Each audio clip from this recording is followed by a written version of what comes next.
really candid conversation. Okay. I'll edit bits and pieces and stuff like that to just kind of throw onto the page, and then I put the whole video up on YouTube, kind of unedited. So like bloopers, like last time I did the whole mic completely fell off the table. That was a lot of fun. Okay. I'll move this so it's like centered a little bit more. Yeah, so I think the more candid conversation, the better. Okay. It's really fun. So like not get nervous or anything like that. Especially since we're just met each other, we probably have a lot to talk about. Sure.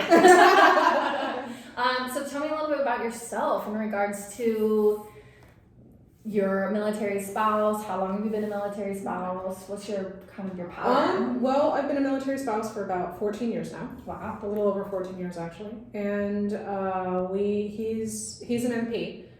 So he works for 504 MP Brigade. This is the second time we've been stationed here. This was actually also our first base. Oh. When he went active, he used to be a reservist. Okay. So that was nice coming home for a couple of years. And then we moved to Alaska, and then that was a whole different story. And then we moved to Texas, and that was an even more different story. Yeah. And then we finally got to come back. Yeah, that was a big change.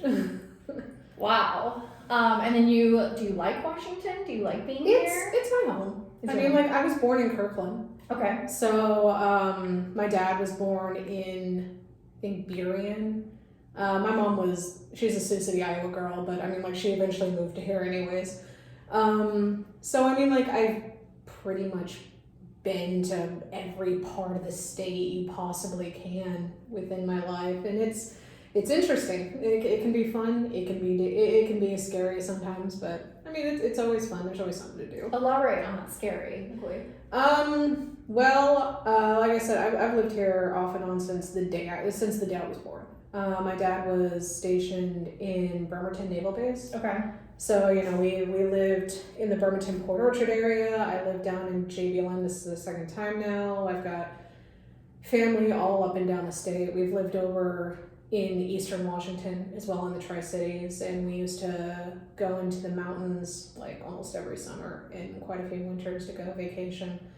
So it's a state that's got a lot of opposites. Mm-hmm. So for every personal, political, or religious belief, you are going to find somebody who is the complete opposite, and people have been known to butt heads here. Oh yeah. And it can get a little testy. But it's not as bad. Like currently we've got this really bad homeless and drug epidemic going on in the state. We have since the 70s. It's nothing new. It's hitting its peak right now. It's never been this bad.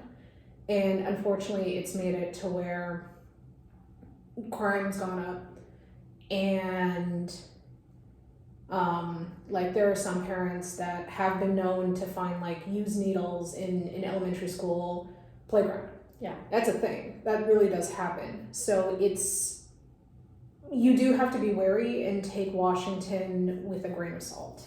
Do you find that there are different areas that are more prevalent in this crime and the homelessness? I know Lakewood's really bad. Absolutely. What is your opinion on that? What areas to stay away from? Honestly, the more densely populated, the more prevalent it's going to be. Mm-hmm. And I get that for any state. That's just kind of how it is. The more densely populated a city is, obviously you're going to have more issues.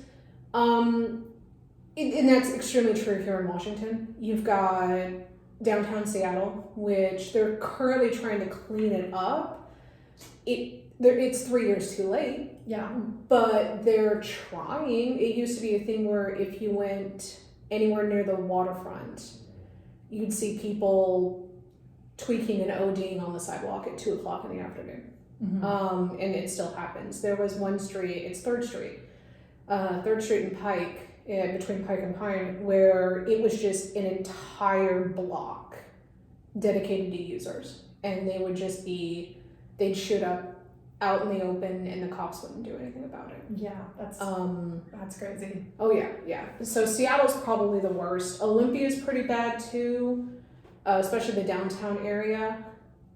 Yeah, Tacoma's the same way. The Arts District has gotten kind of bad, which used to be the meatpacking district. So yeah, the industrial heart of Tacoma. Mm-hmm. So I used to live in Olympia and worked at the Hands-On Children's Museum back in 2016, and the homeless camps that would get set up there. Yeah, did not feel safe. No, you by don't. myself.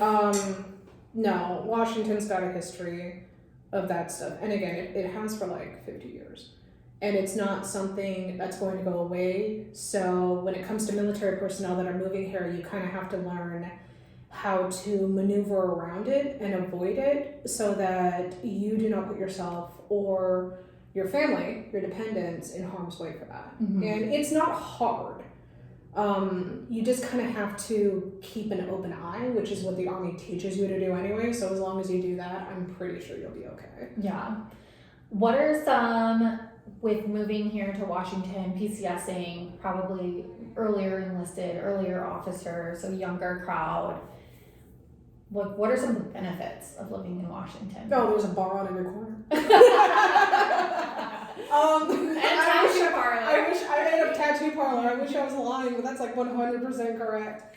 No, Washington really, it may be a state of like complete opposites, but it's also a really fun state. Mm-hmm. There's always something to do. You will never be bored. You have to choose to be bored in this state. Yeah. It's a state where people, we have this kind of socio-ecosystem where we love being outside. We love going to fairs outside. We like going to the waterfront, regardless of how many issues are going on down there. We love going to the zoos. We've got a couple of them around here. We like to go to the aquariums. We love to go, hiking up at Mount Rainier, or Helen, at any of our volcanoes that we have, because we also love danger. And any moment. Any moment, one of them's going to explode, and we're like, okay, well, at least we get to get a nice view of it. It was beautiful. It was so pretty. I got it on camera. Helen was great before she lost half of her entire side in the 80s. No, it is a state where you will find something to do. Every night, every weekend. You look on Facebook events, mm-hmm. and you type in Tacoma or Seattle as your search area, you're going to find 17 different things happening in one day alone. You cannot be bored here. So there's always things going on for couples and families and single guys and girls, and it's just you will find something to do. You will find something exciting to do. There is going to be something that will interest you. Mm-hmm. Because this is a state that does try and provide as many different options for entertainment, both good and bad, as possible to its people. And that I never see that as a bad thing. So, definitely not. Man, I had a question in my head and I was listening to you, so I don't really remember. Golly, what was it? The people. The people. Let's talk about the people, because you hear Seattle freeze all over social media. Part of it's true. 100%. So, when in any state, you're going to have those stereotypes, and take the stereotypes with a grain of salt, but also remember they're there for a reason. Mm-hmm. People that live in Seattle, they're hipsters a little bit, and they can be. So is Olympia. Oh yeah, Olympia is the exact same way. Downtown Olympia is a college town, so obviously you're going to have a lot of younger people that are getting the liberal arts degrees and are trying to be better than you. That's a thing. From Evergreen State College. Oh God, yes. Where they make their own degree. Bellevue has its own art college, so you get a lot of artsy people down there, and they are just insufferable sometimes. Mm-hmm. You love them because they make some great art, but I don't want to listen to you. Yeah. Just sell me your art piece.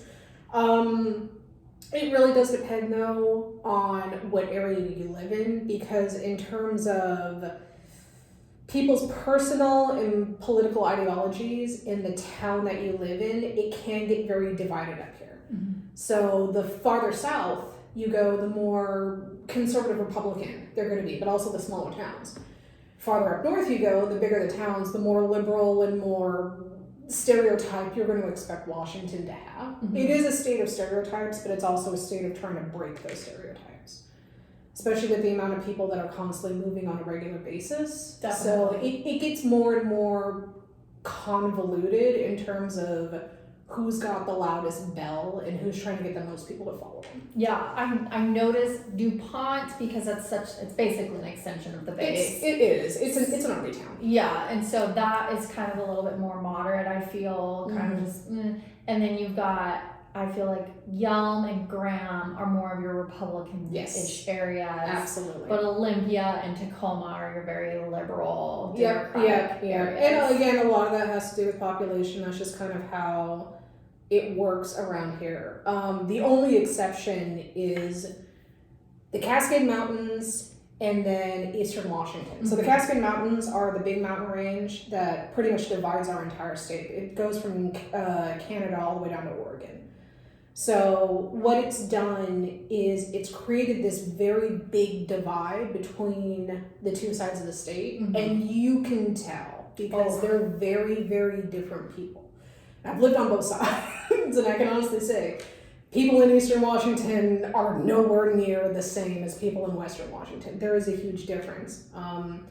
Like people in Eastern Washington see people in Seattle as just being these hippies wearing weird, stupid secondhand clothing, smoking weed 24/7, and being the hipsters, typing on a typewriter on the light rail. That's how they see them. And then people in Seattle will look at somebody living in, let's say, the Tri-Cities, which is one of the bigger areas, and they think they're nothing more than a bunch of farmers that are drunk off of wine. It's like and they're Mormon. Like that's just how it is. There's a big Mormon population there. But they're the cool Mormons. They don't care. They will hang out with you. They will party with you. They will invite you over to their house. They just don't care. They get along with everybody down there. They're great. They're awesome people. Nice. I have a lot of friends that I went to high school with there. Perfect. Is your husband still active duty? Yes, he is. And are you living on base or off base? We are living on base. How do you like that? Describe on base. Like, I used to nanny for a couple on base for a little bit, and the clickiness of the wives and the children and everything compared to a neighborhood outside. Like, what's your experience? So I'm not going to use this as just Army because my grandfather was in the Air Force. My mom was a Navy wife, so this is kind of synonymous talking to my grandmother and my mom. This is a universal thing. This is just military in general. It is one giant high school. Yeah. It really is. You expect people to leave that at the door when you are joining the U.S. military, whether as a dependent or as a soldier. That is not the case. It can become one giant cliquey high school thing in the military, and it can get annoying. I think it's not as prevalent as it used to be because there are the average age is like millennials between the ages of like 30 and 40 are now military wives, and we don't want to have to deal with that. Yeah. So a lot of it is newer wives that just have no idea what they're getting themselves into. Or some of the really older wives that are officers. You know, their husbands or their spouses are officers, and they try to carry that rank with them and believe they deserve the same perks and respect without putting in any of the time and effort. It's not as bad as some other bases. Like, I've seen it much worse in like what Hood used to be, which is now Cavazos. But yeah, you will find those cliquey wives, and they keep to themselves. They usually don't go out of their way to go after somebody, and I think it's because there's more of us than there is of them now, so they know better. What's an advice to give? Because your husband's been in for a while. Yes. You've been around.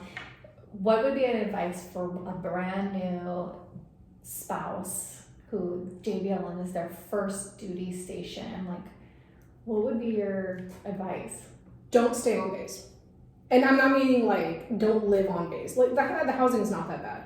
Our house is not that bad. It's just a little too small for us. We need an extra bedroom so that we can have an office. But that's not like a giant issue for us. Don't think that you have to stay on base. You can get off. You can explore. Do not believe that MWR is going to provide all the entertainment you need. That is not going to happen. You need to actually go out. And this state is perfect for doing so. This state is designed to explore and find new hobbies and be able to just do whatever you want. Do not confine yourself to the base. Do not confine yourself to your house. There is no point to it. It's only going to make things worse. You need to be able to make your own friends. You need to be able to find your own hobbies. You can't completely turn your personality into, well, I'm an army wife.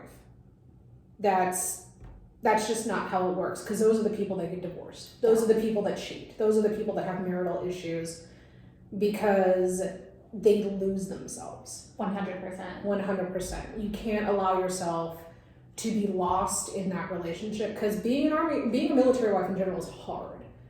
You know, when my papa, he was in the Air Force during the Cold War, so he ended up going over to the Middle East. It was back in the 70s for like 18 months straight, and he had no way to contact my grandmother or his kids, you know, my aunts, my uncle, and my mom.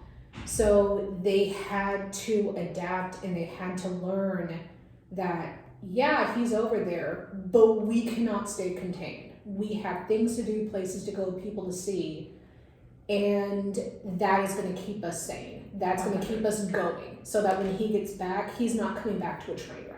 Yeah, I think that's marital advice regardless if you're a military spouse. Absolutely. You have to maintain your own self-autonomy. You have to, you cannot lose your individuality. Just because you are a group effort in a relationship does not mean that you have to disappear.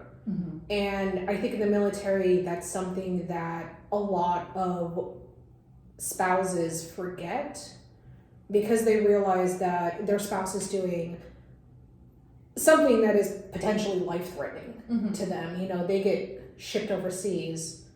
Depending on where we are, it could be a 50-50 shot. Unfortunately, I don't want to be like gruesome or anything, but that's the reality of the situation. So they tend to have this idea that, well, I have to dedicate completely to this. No, you do not. You are an individual. You are a human being. You are autonomous. You need to take care of yourself, and you need to explore who you are, because this is a big chapter in your life. It's going to have all these little sections, and you got to figure out where all these little sections are that don't have anything to do with the military. Exactly. What would be your best advice on those? Because that can sound really scary for some people. Absolutely. Oh my God, you want me to go off base? You want me to make my own friends? How? How do I do that? Like, I see all the time on the JBLM spouse page, which can be a shit show. It depends on which one. It really does, because some are worse than others. Yeah. How do I make friends? Or they're putting themselves out there. I'm 22. I just moved here. First time spouse.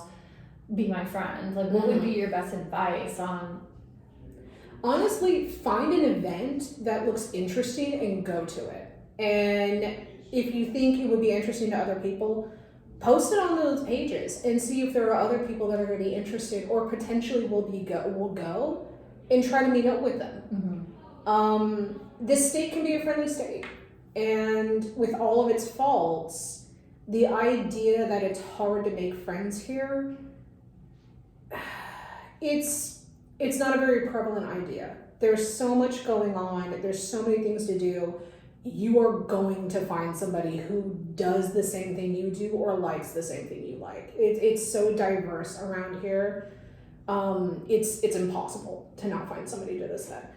Being a part of one of the religious groups on base is also a very big promo, looking for friends and looking for people who have the same basic beliefs, ideas, but also have the same likes and dislikes as you. JBLM is considered one of the most religiously diverse bases in the United States, in the U.S. military. Wow, I didn't know that. Yes, absolutely. So being able to find somebody who you can connect with on more than just maybe one or two levels is not a difficult thing to do around here.